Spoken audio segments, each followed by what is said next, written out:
शिव महापुराण द्वितीय खंड का 18वां अध्याय। ब्रह्मा जी बोले, हे नारद, सती ने सदाशिव के ऐसे वचन सुनकर अपने को भाग्यवान समझा। उन्होंने प्रेम पूर्वक उनसे भक्ति के अंग पूछे तथा उपासना के प्रकार, जिसके 5 अंग हैं, पूछे। शिव जी ने तंत्र शास्त्र का स्रोत, कवच, शास्त्र नाम, पटल तथा पद्धति सहित और अनेक प्रकार यंत्र, तंत्र, चेटक आदि गुणों सहित वर्णन किया। उन्होंने प्रेम में वृद्धि करने वाली कथाएं तथा आनंद उत्पन्न करने वाले वृत्तांत, अपने भक्तों की महिमा जिससे भक्ति में वृद्धि होती है, तथा अनेक धर्म जैसे नृप धर्म अर्थात राजनीति, स्त्री धर्म, वर्णाश्रम धर्म, पुत्र धर्म तथा संकर धर्म आदि का विस्तार पूर्वक वर्णन किया। सामुद्रिक शास्त्र तथा ज्योतिषी आदि शास्त्र भी सती को बताए। इसी प्रकार शिव तथा सती कैलाश में निवास करते रहे और बहुत वर्षों तक विहार करते रहे। इसके पश्चात सती ने अपने पिता के यज्ञ में शिव का अपमान देखा, क्रोध से शरीर को प्राण रहित कर दिया। वही सती फिर हिमाचल के घर उत्पन्न होकर शिव जी की सेवा में पहुंची। नारद जी इतनी कथा सुनकर बोले, हे ब्रह्मा जी, संपूर्ण सृष्टि के स्वामी सदाशिव, जो किसी के भी शत्रु नहीं हैं, उनके साथ दक्ष ने इस प्रकार से बैर क्यों किया? उनकी बुद्धि क्यों और कैसे भ्रष्ट हो गई? शिव जी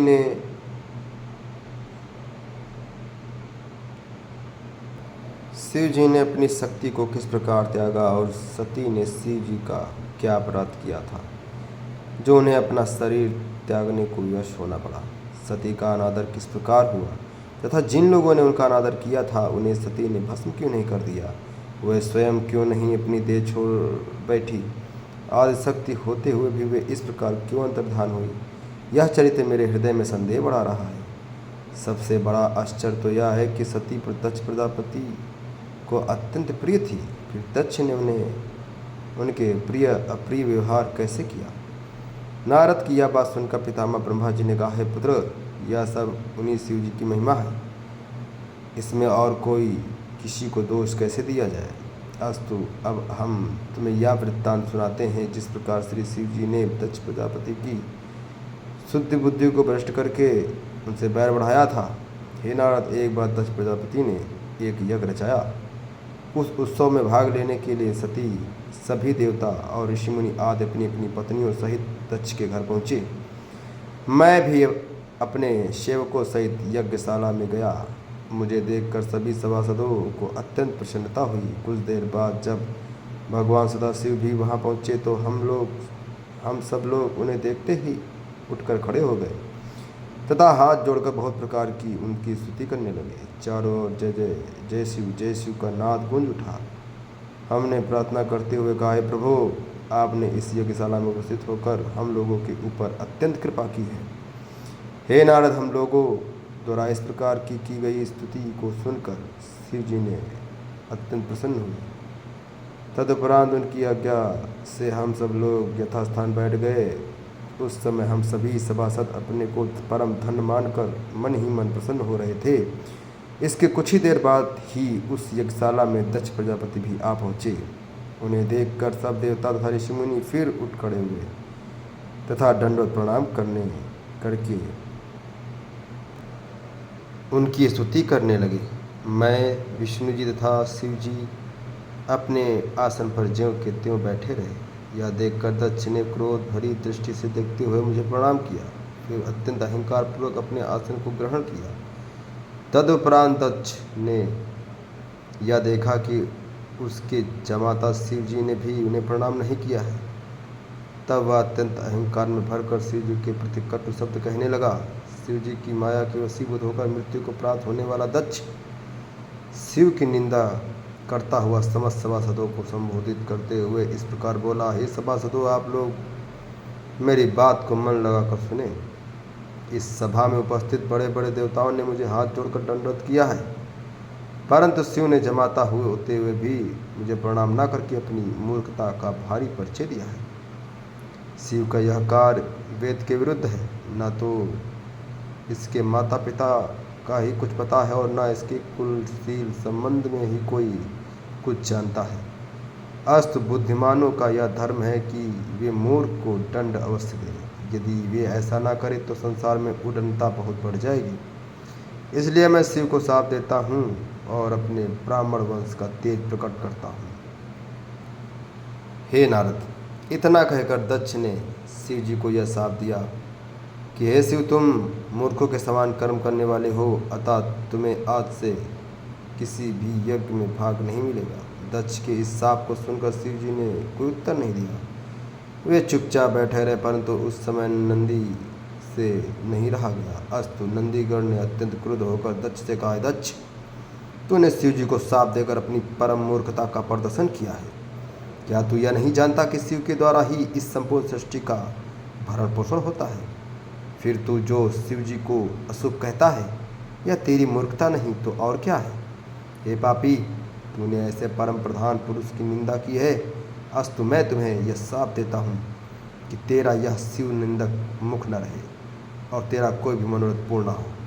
हे नारद, नंदीगण के मुख से यह शाप सुनकर दक्ष प्रजापति ने अत्यंत भयभीत होकर उन्हें भी यह शाप दे दिया। हे नंदी, तुमने मेरा अपमान किया है, अस्तु संसार में तुम दुखी रहोगे। तुम्हारा स्वरूप विचित्र होगा। वेद के विरुद्ध आचरण करने के कारण तुम्हारी बुद्धि नष्ट हो जाएगी और तुम बोझ होने के काम आओगे। यह शाप देकर दक्ष प्रजापति ने भृगु आदि की और जो शिव जी से द्वेष रखते थे देखा। दक्ष के इस शाप को सुनकर वे सब बड़े प्रसन्न हुए। यह देख कर नंदी को फिर क्रोध हो आया। तब उसने अपनी अप्रिय महिमा को दिखाते हुए जिन लोगों ने शिव जी की निंदा की थी उनकी ओर देखते हुए कहा, तुम सब लोग व्यर्थ ही ब्रह्मा के वंश में उत्पन्न हुए हो। तुम तत्व का ज्ञान नहीं रखते हो और काम क्रोध लोभ आदि की वशीभूत होकर शिव जी के विरुद्ध आचरण करते हो। अतः मैं तुम्हें भी यह शाप देता हूँ कि तुम्हें शुभ कर्मों का फल प्राप्त न होगा और तुम कभी भी परम पद को प्राप्त नहीं पा सकोगे। जो लोग शिव जी से द्वेष रखने वाले हैं, सब वेद के विरुद्ध चलकर ब्राह्मण को कर्मों को त्याग कर बैठेंगे। वे महादरिद्री होकर तुम कुकर्म करेंगे तथा अंत में नरक वास पाएंगे। हे नारद, इस प्रकार नंदीगण ने जब ब्राह्मणों को भी शाप दिया था, उस समय शिव जी ने हंसते हुए कहा, हे सभासदों, हम तुम्हें अब सच्चे ज्ञान को प्राप्त करते हैं, सच्चे ज्ञान का उपदेश करते हैं। उस ज्ञान को सुनकर कोई अप्रसन्न न हो। वेद को अक्षर तथा मंत्र कहा जाता है, उसमें भी सूक्ति को अत्यंत आनंद देने वाला कहा गया है। इसलिए ज्ञानियों के मन सूक्त में लगे रहते हैं और वे बुद्धिमान जन अपने मन को सदैव अपने वश में किए रहते हैं। आज तो मैं नंदी से भी यह कहता हूँ कि हे नंदी, तुम विद्वान होते हुए भी अपने हृदय में क्रोध को जो स्थान दे रहे हो, यह उचित नहीं है। दक्ष ने मुझे कोई शाप नहीं दिया। यह ठीक है कि उसने जानने योग्य बात को जानने में अपना मन नहीं लगाया है और इस प्रकार सभा में मेरा अपमान कर अपने अज्ञान को प्रदर्शित किया है। फिर भी तुम्हें यह जान लेना चाहिए कि इस जगत के संपूर्ण कर्मों को करने वाले हम ही हैं। हमारी इच्छा और हम ही इसके भीतर बाहर सब स्थानों पर निवास करते हैं। हम शुद्ध और अशुद्ध भूत प्रेत देवता दैत्य आदि तीनों लोकों के प्राणियों को उत्पन्न करने वाले हैं। अस्तु तुम्हें यह उचित है कि हमारे इन वचनों को सुनकर अपने क्रोध को दूर कर दो और अब किसी को भी शाप आदि मत दो। हे नारद, शिव जी के वचन सुनकर नंदीगण ने अपना क्रोध शांत कर लिया। तदुपरांत शिव जी कैलाश पर्वत को चले गए। दक्ष प्रजापति भी उसी क्रोध में भरा हुआ अपने स्थान पर चला गया। उस दिन से वह सदैव शिव जी की निंदा करने लगा। यदि वह किसी शिव भक्त को देख लेता था तो उसे बहुत क्रोध आ जाता था। शिव जी की माया ऐसी अपरंपार है कि वह कब किससे क्या करा बैठेगी। इसको कोई नहीं जानता, इसका कोई पता नहीं चलता। बोले शंकर भगवान की जय।